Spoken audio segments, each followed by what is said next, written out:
नमस्कार विद्यार्थी मित्र हो. मी एम-पी-एस-सी ब्रेव क्लब या YouTube चॅनलवर आपलं सहर्ष स्वागत करत आहे. मी पी-एस-आय अनिल निर्मळे 2023च्या बॅचला मी पी-एस-आय म्हणून सिलेक्टेड आहे. आज आपण YouTubeच्या लाईव्ह मार्फत किंवा या YouTubeच्या व्हिडिओ मार्फत त्यासाठी भेटत आहोत जेणेकरून येणारी जी AMAची जी जाहिरात आहे 461 पदांची जाहिरात आहे 2017-2020 आणि त्याच्यानंतर आता एवढी मोठी ॲड की 6 वर्षानंतर पडत आहे आणि त्या संदर्भात आपण त्या AMAच्या जाहिरातीबद्दल किंवा AMAच्या जागांच्या बद्दल बोलण्यासाठी आज आपण या YouTube चॅनलला भेटत आहोत. आपल्याला सगळ्यांना माहिती आहे की येणाऱ्या 8 ते 10 दिवसामध्ये जाहिरात पडेल आणि जे जागांचं डिस्ट्रिब्युशन आहे त्या जागांचं डिस्ट्रिब्युशन देखील आलेलं आहे ते तुम्ही बघितलेलं आहे. तर आपण जी काही AMAची जी जाहिरात आहे ते AMAच्या जाहिरातीबद्दल किंवा AMAची जी काही ऍड आहे त्याबद्दल आपण एक मेंटरशिप बॅच घेऊन येतोय. एम-पी-एस-सी ब्रेव क्लब या टेलिग्राम चॅनल तसंच युट्यूब चॅनल मार्फत मेंटरशिप बॅच आपण घेऊन येत आहे. तर बऱ्याच जणांना हा प्रश्न पडतो किंवा मेंटरशिप बॅच मध्ये घेणार काय, मेंटरशिप बॅच मध्ये असतं काय. AMAचे जे विद्यार्थी आहेत ते बरेचसे कॉलेजचे विद्यार्थी आहेत आणि ते एमपीएससी मध्ये त्यांनी किंवा कॉम्पिटेटिव्ह एक्झाम मध्ये कधी प्रिपरेशन वगैरे केलेलं नाही, त्यामुळे मेंटरशिप बॅच मध्ये काय असतं हे त्यांना बऱ्याच वेळा माहित नसतं. तर आपण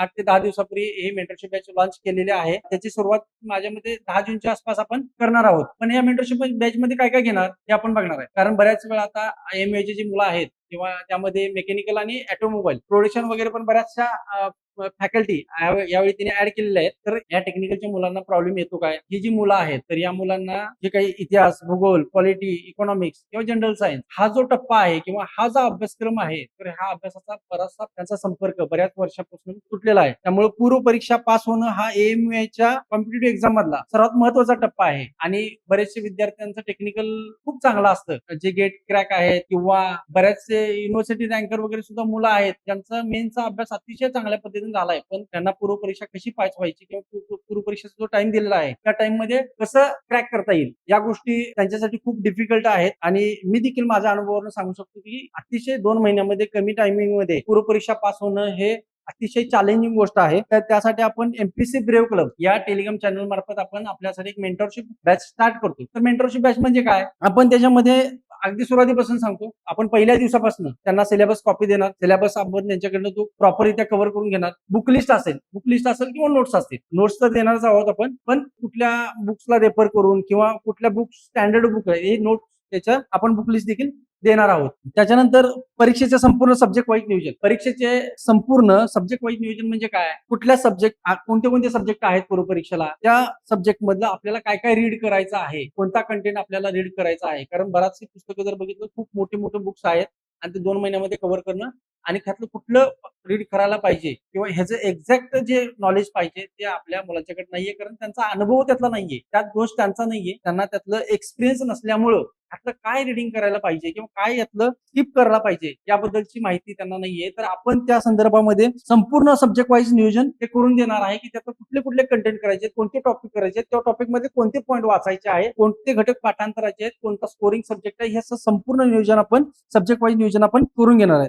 त्याच्यानंतरचा पार्ट आहे आपण काय करायचे व काय करू नये याचे नेमके मार्गदर्शन. आता मी ज्या पद्धतीने सांगितलं की कोणत्याही सब्जेक्ट मधलं काय करायला पाहिजे, काय करायला नाही पाहिजे, ह्या सगळ्या गोष्टी आपण डिटेलमध्ये सांगणार आहोत. त्याचबरोबर एखादा सब्जेक्ट मध्ये एखादा विषय स्कोरिंग आहे तर तो किती वेळा वाचला पाहिजे किंवा कसा केला पाहिजे या संदर्भातला आपण गोष्टी त्या तिथं करून घेणार आहोत. त्याच्यानंतर विद्यार्थ्यांना परीक्षाभिमुख मार्गदर्शन अभ्यास पद्धती, याच्यामध्ये आपण परीक्षेला सामोरं जाताना परीक्षा एक्झाम ओरिएंटेड अभ्यास करणं खूप गरजेचं आहे. तर एक्झाम ओरिएंटेड अभ्यास म्हणजे काय, तो कसा केला पाहिजे, कितपत रीड केला पाहिजे, कुठल्या कंटेंटला आपण जास्त फोकस केला पाहिजे, या सगळ्या गोष्टी ज्या आहेत त्या आपण बघितलं पाहिजे. अभ्यास पद्धतीमध्ये काय घेणार आपण, विषय कसे वाचले पाहिजेत, किती वेळा वाचले पाहिजेत, त्यात कोणता कंटेंट कसा रीड केला पाहिजे आणि त्याचं कसा अभ्यास केला पाहिजे, या संपूर्ण गोष्टी आपण तिथं घेणार आहोत. त्याच्यानंतरचा घटक आहे आवश्यक ठिकाणी शॉर्ट नोट केले. आता आवश्यक ठिकाणी म्हणजे आपण सगळ्याच विषयाच्या नोट्स प्रोव्हाइड करणार आहोत. History, geography, polity, economics, science हे सगळंच, करंट अफेअर, या सगळ्या गोष्टीच्या आपण शॉर्ट नोट्स देणार आहोत, जेणेकरून तुम्हाला संपूर्ण सब्जेक्ट वाचण्याची आवश्यकता नाहीये आणि तो वेळ पण तुमच्याकडे तेवढा नाहीये. तर त्यामुळे काय मला असं वाटतंय त्या शॉर्ट नोट दिल्या तर तुम्हाला कमीत कमी कालावधीमध्ये त्या शॉर्ट नोट वाचता येतील,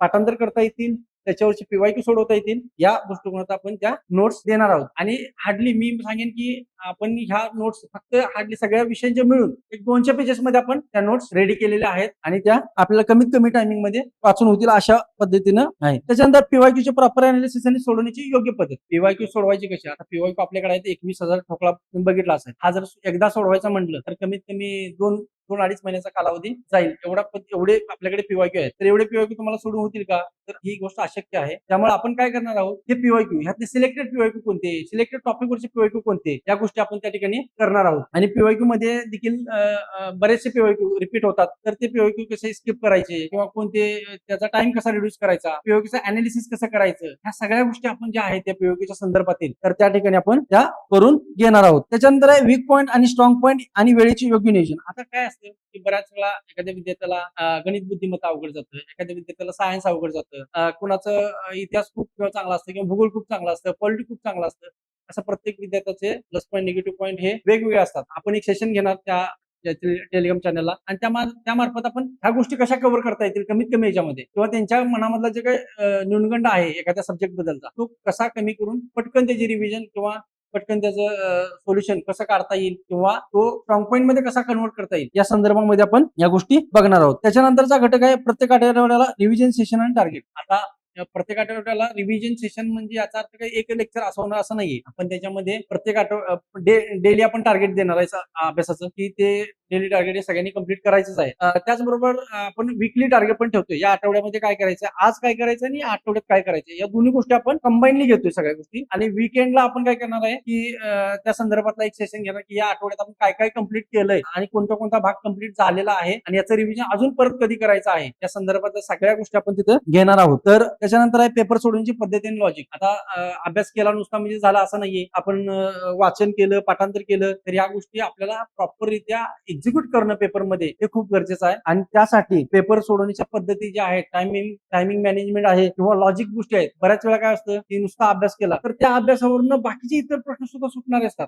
तर त्यासाठी लागतं लॉजिक. जे पीवायक्यू आहेत, पीवायक्यूचे जे अनालिसिस आपण घेणार आहोत ते पीवायक्यूचं अनालिसिस सुद्धा आपल्याला इथं पेपर सोडण्याच्या पद्धतीने लॉजिक मध्ये कामाला येणार आहे. तर ते आपण एकदम प्रॉपर पद्धतीने घेणार आहोत, बिंदास राहतात त्याच्या बाबतीत. त्याच्यानंतर विद्यार्थ्यांच्या नेमक्या अडचणीची कॉलर निरसन. आता विद्यार्थ्यांचं कसं बऱ्याच वेळा कसं असतं की आपण डेली टार्गेट आणि विकली टार्गेट घेणार आहे. पण डेली टार्गेट आणि विकली टार्गेट घेत असताना बऱ्याच विद्यार्थ्यांना कोण आजारी पडलं, कोणाचा काही इश्यू आला किंवा काही जणांना तो एखादा टॉपिक कव्हर करायला वेळ जातोय किंवा अवघड वाटतोय. तर अशा वेळी विकेंडला आपण प्रत्येक विद्यार्थ्याला कॉल करण्याची संधी देतोय की बाबा ह्या वीक मध्ये तुझं काय काय झालंय किंवा काय राहिलंय किंवा काय अडचण येत आहेत आणि त्याचं आपण सोल्युशन प्रॉपरली पर्टिक्युलर सुद्धा प्रत्येक विद्यार्थ्याला करणार आहोत. आणि याचा फायनल म्हणजे एकंदरीत संपूर्ण परीक्षेला सामोरे जाण्याचा परिपूर्ण प्लॅन. या सगळ्या माध्यमातून आपण पूर्ण परीक्षा कशी कमीत कमी एफर्ट्स मध्ये आणि कमीत कमी वेळेमध्ये कशी पास होईल आणि कन्फर्म रित्या हे आपण ह्या परीक्षेला कसं कट ऑफ क्रॅक करू, या सगळ्या गोष्टीचं नियोजन आपण या मेंटरशिप बॅच मध्ये करणार आहोत. आपला मेन फोकस या बॅच मध्ये 3 गोष्टीवरती असणार आहे. एक म्हणजे आपल्या नोट्स, दुसरं म्हणजे नोट्सचे लेक्चर आणि तिसरे म्हणजे पीवायक्यू. आणि बिंदास राहा.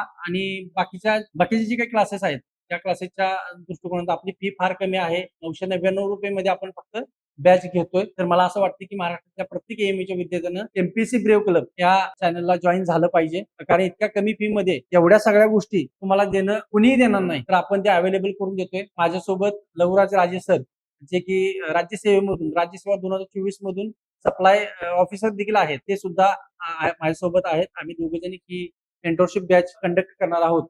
तर मला असं वाटतं की महाराष्ट्रातल्या प्रत्येक विद्यार्थ्यांना आणि मुलींनी तरी खास करून यायलाच पाहिजे. कारण की अशी संधी तुम्हाला परत येणार नाही. 2020 नंतर ऍड पडलेली आहे आणि यानंतरची ऍड परत कधी येईल याची काही खात्री नाही. आणि 461 जागा म्हणजे खूप मोठ्या जागा या ऍडला आलेल्या आहेत. आणि 2017ला जो मुलींचा कट ऑफ होता तो 1 मार्काचा कट ऑफ होता प्रिलिमचा. 2022ला जो कट ऑफ होता 23च्या आसपास कट ऑफ मुलींचा होता.